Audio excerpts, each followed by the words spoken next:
Meanwhile, a criminal complaint filed against officials of the BCDA has been dismissed. Again, let's hear the details from this report from Jonathan Llanes.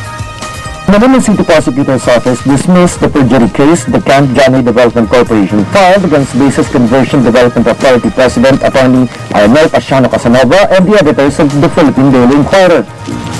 The libel charges filed was in connection with the BCDA published notice on CJH DevCo's questionable business practices at the BCDA-administered John A. Special Economic Zone. In a two-page resolution, Assistant City Prosecutor Nelson Pagaduan held that the complaints filed against Casanova could not be acted upon because the issue is still premature to resolve. Pagaduan noted that the alleged lies attributed by the plaintiff to Casanova from a still unresolved estafa case filed by BCDA against CJH DevCo, the lessee of the John A. Special Economic Zone.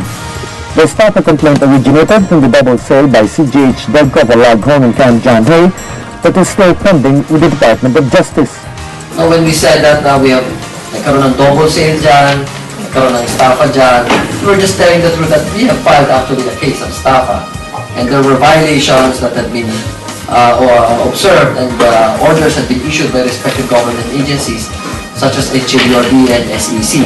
So, sabi ng prosecutor is, it's actually just a statement of fair report and factual statement. So, well, we will continue, as I said, no? Since we have the rule of law, then we will observe that, we will follow that, and we will make the Sobrepeñas and Fila State accountable using that mechanism also.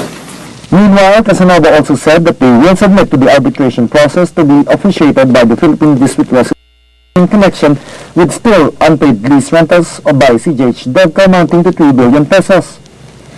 Casanova stressed that if these actions would not pursue, necessary actions by BCDA will be taken against the said developer. What we're going to do is we expect the process to be finished in 6 months. People were saying that arbitration is the fastest process to settle a dispute. Then, well, we were thinking that actually arbitration is being used by the other party to delay the process. But, you know, the court having made rendered the decision, we respect that and we'll follow that. And we expect that the process would really be done in 6 months. From the City of Baguio for the People's Television, Jonathan Llanes.